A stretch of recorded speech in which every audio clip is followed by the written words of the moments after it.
Satoshi Kitahama.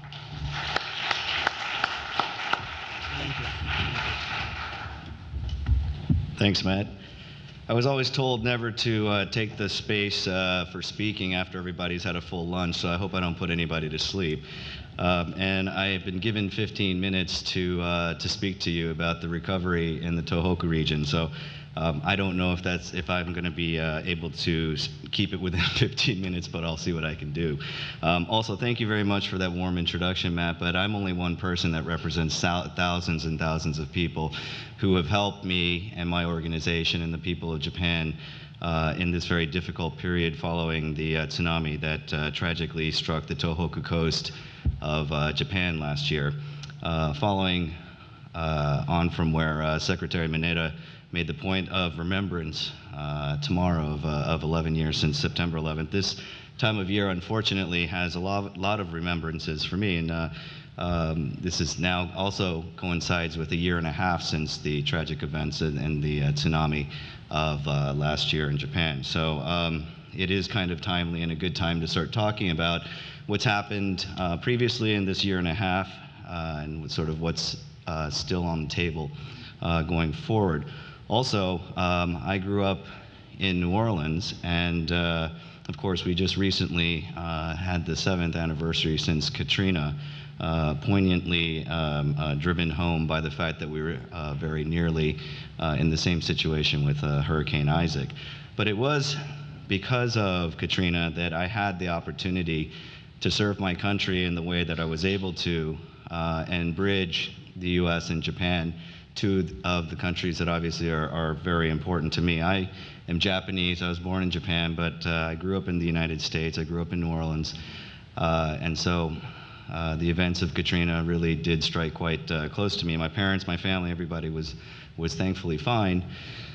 But it was as a result of that I was able to find this organization called All Hands Volunteers, who is they're a Boston-based 501c3 organization that focuses on disaster relief, well, immediate disaster relief following natural disasters around the world. And serendipity plays a part in our lives, and it turned out that one of my colleagues from when I was a banker, I'd retired 3 years ago, and when I looked up All Hands, after speaking to some friends who had told me that All Hands had done such fantastic work in New Orleans, I looked them up and I found that this guy his brother was on the board. So I gave him a call. It turned out that they were using his office just around the corner from where I live in Tokyo. And they called my bluff and they said, hey, would you like to go up next week? So there I was ready to go up to Tohoku and start off as a volunteer. But through the course of the work that I was doing up there, it became obvious to me that there was a heck of a lot more to do, and that my experience as a banker was really helping me in terms of preparing for and helping the people in the area recover.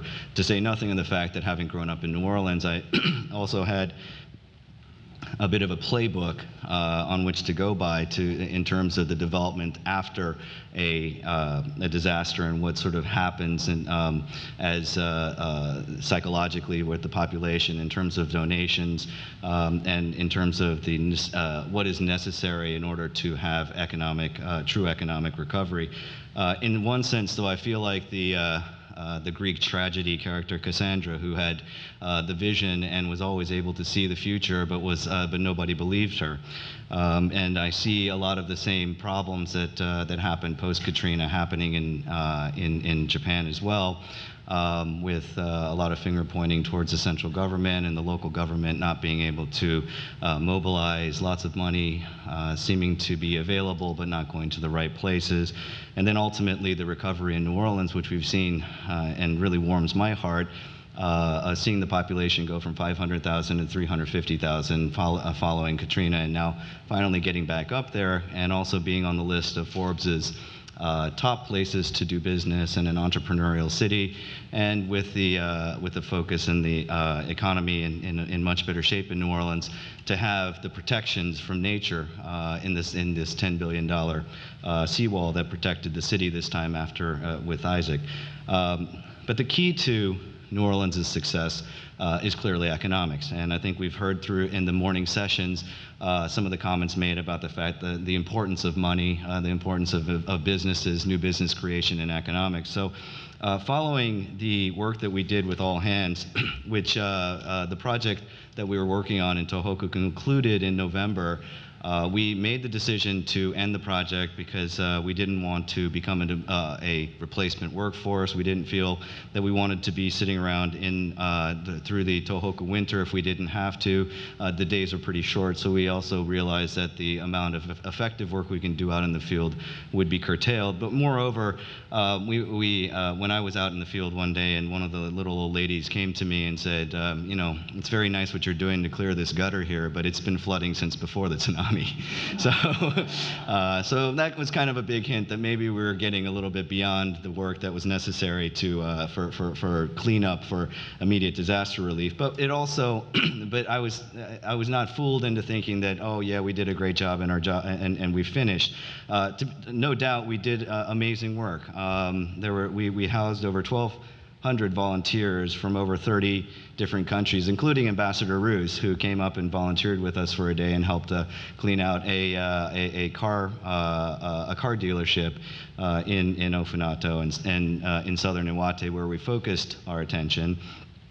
We had people from over 30 countries, but 60% of our volunteers were Japanese, which I found amazing, given that there is an impression in Japan that the Japanese don't volunteer. But in this case, we had over 60% of our volunteers were domestic Japanese. We helped over 4,000 families. We gave over 80,000 food items with support from Walmart and with Second Harvest. We gave 10,000 hot water bottles to residents prior to the cold winter that they were about to face, and cleaned over 135,000 photos that were recovered in the debris field. And through a work with Habitat for Humanity, we were able to supply 40 families with much needed housing supplies.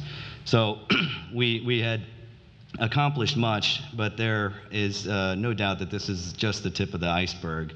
The economic damage done to Japan following the tsunami, it is the most costly natural disaster in history, with an estimate of the World Bank of $235 billion of damage done, and an additional $125 billion of economic loss due to the shutdown of industry following the tsunami. 1 million buildings have been damaged or destroyed, and of course the cost to life has been significant, with over 20,000 people having lost their lives. So the rebuilding continues, but the volunteer work changed. So as a result of that, All Hands volunteers agreed to allow me to continue to do the work that I had begun with their organization up in the region. And their one request is that to distinguish this new phase of economic investment, development, new business development, that we change our name. And hunting around for a good name, this was before it became the kanji of the year, but we chose the word Kizuna, which means friendship, bonds. It's a uniquely Japanese word to represent the sort of relationships that we built over the course of our volunteering period, because this is really the source of and the start of the relationships that were allowing us to do the kind of work that we wanted to continue to do. That economic recovery and investment portion of our new focus is now under the name of the Kizuna Foundation, although it is the same legal entity that I formed with All Hands. So our legacy from All Hands continues, and we still have a very close relationship with them and appreciate the support they continue to give us. The main areas that we're focused on are sort of three areas. The first is in the existing economy. Chiefly, it's an agricultural and fisheries area, very similar to my hometown in New Orleans. But if you don't get those basic industries back up and running, then you can't even consider anything else. You need to get the tax base back. So we've been working very closely with the fishermen. Unbelievably, the coast of Japan sank by a meter. I guess that's about 3 feet. The entire coast sank So if you can imagine a pier, in fact, it would be sort of like this, going, being at about the level of where you are right now. So the entire coast of Tohoku has sunk by a meter and has to be raised again. And all of the piers along the coast, not only the actual infrastructure of the pier itself, but also the warehouses and the supporting infrastructure for the fishing industry was also destroyed. So we've been able to work with the government, and we've uncovered a subsidy of 8/9 of the cost of rebuilding these fisheries, and through the support of the Japan America Society of Boston and the Japan Disaster Relief Fund, we're partnering with the local fisheries to get those buildings back up and running for them. Once we're able to get the fisheries going again, we think we can also focus on other areas of the economy. Actually, just one other point. In terms of agriculture, the area, like the rest of Japan, is suffering from the demographics of having an aging population. And there's a particular area of Ofinato, which is further inland and actually was spared the tsunami and the impact of the earthquake, but is now actually being impacted because they're not the beneficiary of any subsidies or volunteers or anybody coming to help them. And they have rice fields that need cultivation and help with the harvest. Like the itinerary come through and help them with this, but with the debris clearance and further work being done in other parts of Ofinato and Iwate, they don't have the benefit of these people. So we still do, so we're supporting a small group of volunteers who are up there right now actually helping with the harvest. So once we, so the first area, as I said, is in the existing infrastructure, existing economies. The second area is in education, recreation areas, and and children and sports. This is probably an area that we had a lot of conversations this morning, and I've also had a few breakout and one-on-one discussions with many of you about the work we're doing in this area. Iwate Prefecture is the second largest prefecture in Japan after Hokkaido, and also after Hokkaido is the one with the second lowest population. As a result, we feel that we can have a real impact on the education system there, and at present we've set up a virtual classroom test pilot program with one of the elementary schools that is going to be connected with the American school in Japan in Tokyo, where the children in the 5th and the 6th grade will be given, we were donated iPads from Apple, and we also have connected through the American school the virtual classroom system so that they have cameras and television screens in both sides so that they can actually communicate with each other. We had to hide this under the guise of cultural exchange, because if we said it was language exchange, then the Ministry of Education would get very upset with us. But the point here, of course, is to get native-speaking English speakers to communicate with the children in the schools there, and to have them also open their eyes to a world beyond Ofinato. The area in Tohoku has largely been isolated and hasn't benefited from the economic miracle that was Japan in the 80s, and well, through the post-war Japanese economic growth. And as a result, there's a unique mindset that is not as fixated upon going to a higher education, going to university, and trying to get a position at a major Japanese corporation and working till you're 65. In fact, most of the options that are available to these kids are pretty limited to the resources that are around them, including, as I mentioned earlier, the agricultural and fisheries, as well as some of the larger construction industries, and then there are supporting service industries like food and beverage and hair salon, nail salons, this sort of thing. As a result, there aren't a lot of choices. So you can recommend that the locals become more entrepreneurial, but unfortunately, the kinds of ideas that are coming back to us are fairly limited. Our idea is to open up the ideas and to have these children see more than what they've grown up with and what their parents and their parents before them have seen, and to be able to become more worldly. I think a big catchphrase these days is globalization, but Japan has certainly fallen behind in the globalization trend. If anything, even the Japanese have a term for themselves in terms of Japan becoming like the Galapagos, where the evolution has stopped and you have a very different sort of growth within Japan. I think that needs to be changed, and one of the areas that we're focused on is in this virtual classroom project. An interesting note, I read in the news recently, and I forget the article, and so I don't know that I can necessarily say that this is absolutely correct, but it seems logical that the largest English language speaking population in the world will be in China in the next couple of years.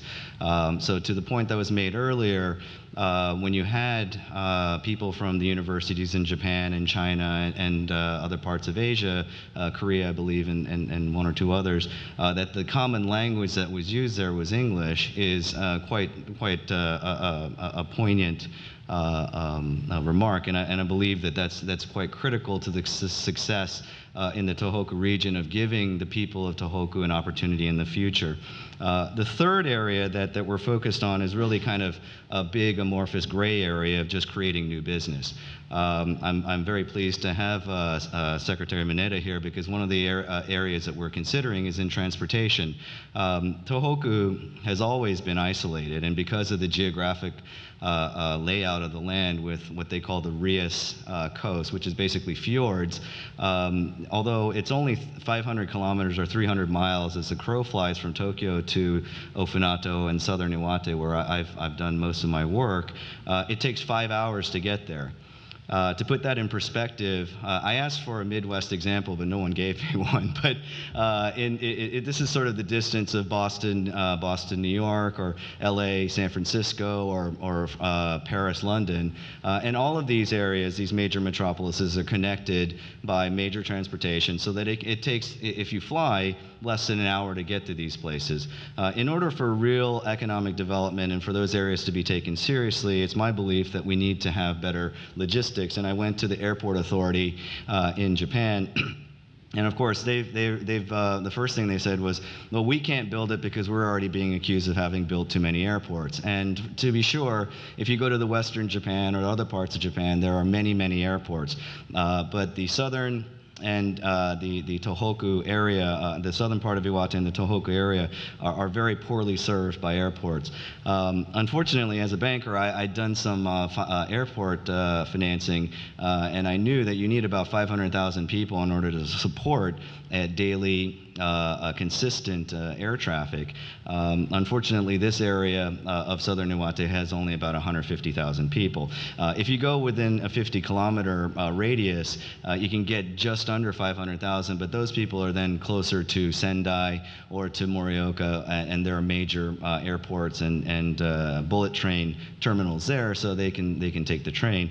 But I was approached, and here again, serendipity and the input and impact of the United States by an individual who works for Flight Safety International. This is a Berkshire Hathaway investment, and they're focused on pilot training. I didn't know this, but in the next 10 years, half of the current pilot population is retiring, hitting the required age of 65, and leaving the industry. Moreover, half of the orders placed over the next 20 years from Airbus and Boeing are from Asia and the Middle East, and of those, 90% of those orders are in the new style aircrafts, the 787s, the A320s, the neat, sleek aircraft that have better fuel efficiency, which is just to say that these are aircraft that don't have pilots. So the Flight Safety International people came to me and have been talking about a flight pilot school for Asia where there is none. So this is a bit of the tail wagging the dog, but one of the ideas is to put a pilot training center in Ofinato, thereby having a captive audience for the use of the airport, and to use the the Midwest phrase of the famous movie, "If you build it, they will come." We hope to attract new industry through that. Tohoku is absolutely beautiful. Anybody who's been there will tell you, when you make comparisons to other areas of the world, it's to places like the Amalfi Coast in Italy or to Monterey, California. It can be to make the point that it is as beautiful as some of the most beautiful places in the world, but it's undiscovered. So there is no building there. And maybe that should be preserved, but on the other hand, I think that with the proper management and with ecological building, you can actually develop the area without having suburbanization, which is sort of one of the problems that we see happening there with large-style box malls and these sort of things starting to be built in the region, taking away the character and the beauty of the region. I'll just leave you with one other last fact about the region and why I'm so attracted to it. This area of Japan was actually very important in history. It was the second largest population in Japan during the Heian period after Kyoto. And in fact, when Marco Polo was in Asia and sent his expeditionary party out there and named the area Jipangu, the gilded country in gold, and Jipangu is actually the origin of the English word Japan, for which Japan is now what we call it. But this area was the first to mine gold. There is still gold in the mountains, but it's not mined because it's not cost effective. And the Chusonji temple in Iwate was just made a World UNESCO site, and that's the temple that Marco Polo's people saw. But it was on this document that Christopher Columbus went to the Spanish monarchy and was given the money to go on his expedition to seek out Jipangu, the land of gold. Of course, he was just a terrible navigator and went the wrong way and did never make it to Japan. History would be very different now if he actually had. But all of this just to say that Japan, and particularly Tohoku, has a very rich history, and it has an economic base, and it has relevance within the world, and it is to not make light of the tragedy or the lives that have been lost, but just like Katrina in New Orleans, I'd like to think that these, to make a positive out of these negatives, to turn success out of these tragic events, and what we require is more events like this to have foreign direct investment, to have what the Japanese hate of gaiatsu, and have foreign pressure put upon the Japanese to consider a different way of thinking. And with that, I'd like to say thank you very much for your time. I probably should have started with this, but I would also like to thank the J Center and Drake University for hosting this fantastic event and for allowing me to speak here today. Thank you very much.